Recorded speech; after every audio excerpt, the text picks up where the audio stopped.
Hello दोस्तों आपण मानकु माझी टेक यूट्यूब चैनल रे स्वागत। आपण मानक पई मु आज एक नॉलेजेबल वीडियो नहीं कि आसीची।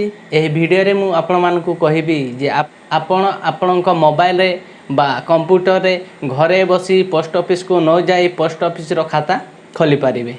चलंतु ए वीडियो विषय रे आगो को आलोचना करिबा।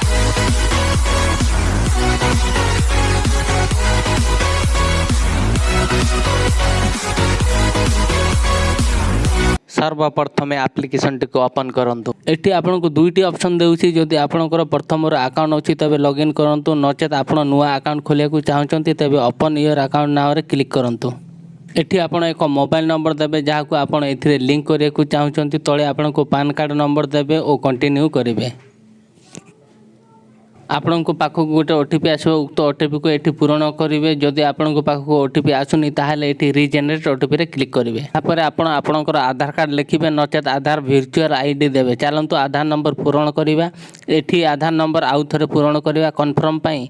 आपण को आधार नंबर सहित जेउ नंबर लिंक होईची सेथिरे ओटीपी आसीबो, सेही ओटीपी एठी पूर्ण करिवे।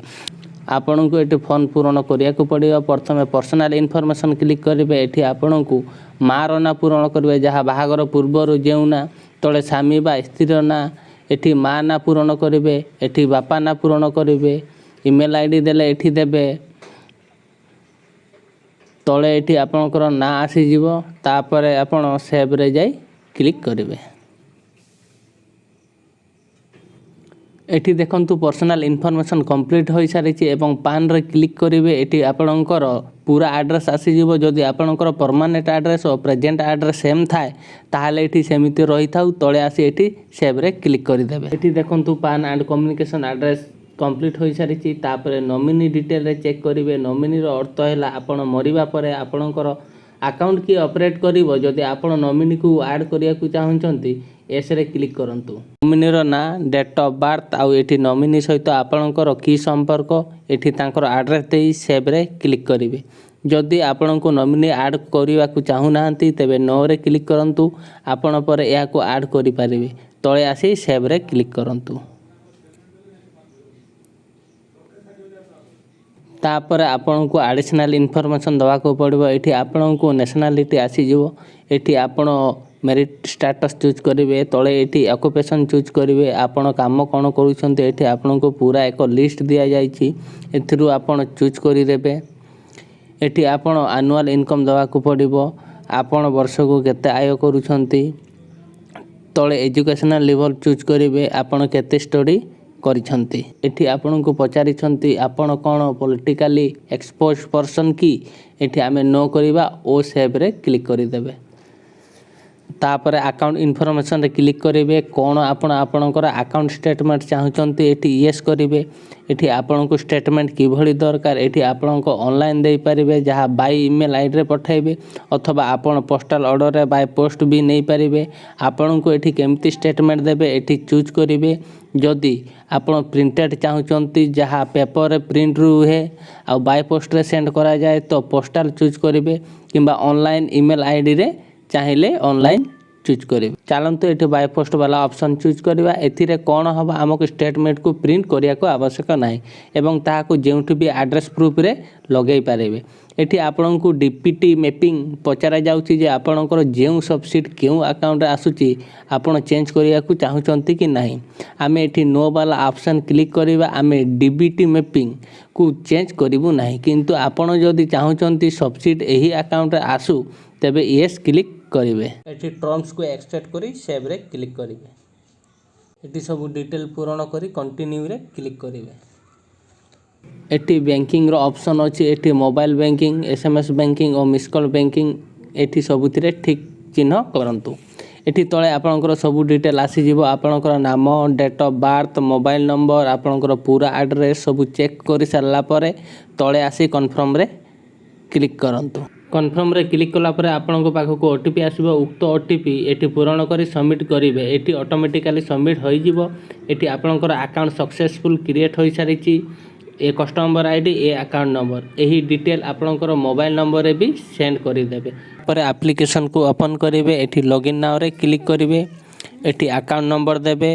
एठी कस्टमर आईडी, एठी डेट ऑफ बर्थ, एठी मोबाइल नंबर तले आसी रजिस्टर रे क्लिक करेंगे।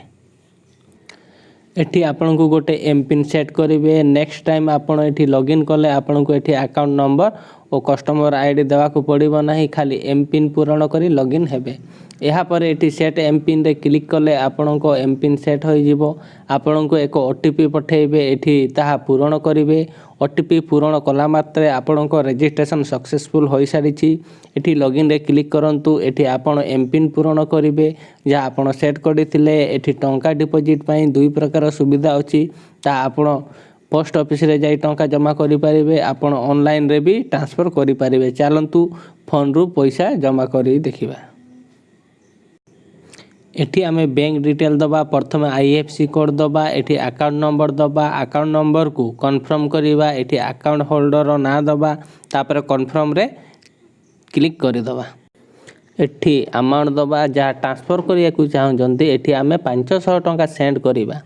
एठी सेंड रे क्लिक करिबा। एठी यूपीआई पिन देबा। देखंतु एठी अमाउंट ट्रांसफर होई सारी छी। देखंतु एठी 500 टंका आसी सारछि। तबे एही प्रकार आपण पोस्ट ऑफिस जाई जमा करि पारंती, नचेत ऑनलाइन रे डिपॉजिट करि पारंती। या व्यू स्टेटमेंट ऑप्शन रे एठी क्लिक कले आपण आपणकर स्टेटमेंट देखि पारिबे। एठी आपणकर ब्रांच और आईएफसी कोड शो हेबो। आ व्यू लास्ट 10 ट्रांजैक्शन रे क्लिक कले आपण आपणकर 4टा ट्रांजैक्शन देखि पारिबे। जेपरि कि आमे एठी गुटे ट्रांजैक्शन करिचे, एहा एठी शो हेउछि। आपण को सेंड मनी रे एठी क्लिक कले एइठु आपण टंका पठेई पारिबे। फंड ट्रांसफर रे क्लिक कले जहाँ को आप टंका पठाइया को चाहते प्रथमेटा को ये आड करंतु। ताहार अकाउंट पोस्ट ऑफिस अच्छी ना आ अलग बैंक रे, जदि अलग बैंक रे तो ये यहाँ को चूज करंतु। एठी बेनिफिशियरी ना ताहार account number, confirm account number, यही ताहार आईएफसी कोड और कन्फर्म। एठी ताहार संपूर्ण बैंक एड्रेस आसीजिवो। एठी टंका पूरण करेंगे। आपण केते टंका देबे, एठी आमे 200 टंका रिमार्क रे पे लिखी तापरे कंटिन्यू करिबा। एठी पेमेंट रो दुईटी ऑप्शन दिया जायछि। एठी आमे आईएफएमएस चूज करिबा। आपण सामने पूरा डिटेल आसी जिवो। एठी कन्फर्म रे क्लिक करिवे। आपण को एक ओटीपी पठाई जायछि, ता एठी पूरण करिवे, ता सबमिट होई जिवो। एही टंका ट्रांसफर होई सारिछि। एठी आपण को पचारछि या को आपण बेनिफिशियरी ऐड करिया को चाहउचंती कि नै। एठी जदि यस करि देबे तबे बेनिफिशियरी ऐड होई जिवे। तापरे आमे केबे भी ताको डायरेक्ट टंका पठाई परिबा। एठी देखंतु ट्रांजैक्शन सक्सेसफुल होई सारिछि। एठी आपण को ऑप्शन दिया होईछि पे बिल। एठी क्लिक करिबा। एठी electric bill, mobile recharge, landline, DTH recharge, gas bill, पानी बिल, जे कोनसी रिचार्ज, टैक्स पे, इंश्योरेंस पॉलिसी पे करि पारिबे। आपण टोल को भी रिचार्ज करि पारिबे।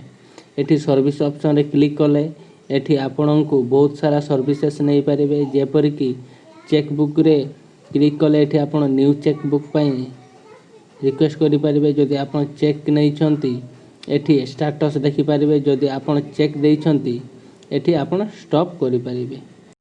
नाम एठी अपडेट करि पारिबे। एठी ना, date of birth, relation, address पूरण करी अपडेट रे क्लिक कले नॉमिनी ऐड होई जिवो। पैन कार्ड बा ईमेल आईडी अपडेट करिया को चाहउचंती ता एठी अपडेट होई पारिबो। जदि आपण कंप्लेन करिया को चाहउचंती ताहा मध्ये एठी करि पारिबे। जदि आपण को कोन असुविधा होय तबे एठी टोल फ्री नंबर रे कॉल करि पारिबे। एही प्रकार आपण मोबाइल रे पोस्ट ऑफिस रो खाता खोली ताहा आपण व्यवहार करि पारिबे। एहारो डेबिट कार्ड पोस्ट ऑफिस रे ही मिलिबो। साथी रे आपण को आउ गुटे काम करिया को पड़िबो। आपण को फुल केवाईसी करिया को पड़िबो। फुल केवाईसी पई आपणकर आधार कार्ड रो फोटोकॉपी नै पोस्ट ऑफिस रे ही फुल केवाईसी करि पारिबे। फुल केवाईसी पई आपण को आपणकर आधार कार्ड रो फोटोकॉपी नै पोस्ट ऑफिस को जाई आपण सेठी फुल केवाईसी करि पारिबे। जदि आपण फुल केवाईसी करि पारि नाहंती तबे आपण एही अकाउंट को 1 वर्ष ही व्यवहार करि पारिबे। तापर एहा को चालू करिवा पई आपण को फुल केवाईसी करिया को पड़िबो। थि पई आपण को जेबे भी सुविधा मिलिबो आपण पोस्ट ऑफिस को जाई आपणकर फुल केवाईसी करि नेबे। कारण कोनोसी रेस्ट्रिक्शन एहार व्यवहार କରିପାରିବେ। ମୁଁ ଆଶା କରୁଅଛି ଆପଣମାନଙ୍କୁ ଏହି ଭିଡ଼ିଓଟି ଭଲ ଲାଗିଥିବ। ଯଦି ଆପଣମାନଙ୍କୁ ଏହି ଭିଡ଼ିଓ ବହୁତ ଭଲ ଲାଗିଥାଏ ତାହେଲେ ଲାଇକ୍ କରନ୍ତୁ, କମେଣ୍ଟ କରନ୍ତୁ, ସାଙ୍ଗମାନଙ୍କ ସହିତ ସେୟାର କରନ୍ତୁ ଆଉ ସବସ୍କ୍ରାଇବ୍ କରିକି ଯାଆନ୍ତୁ। ଜୟ ଜଗନ୍ନାଥ।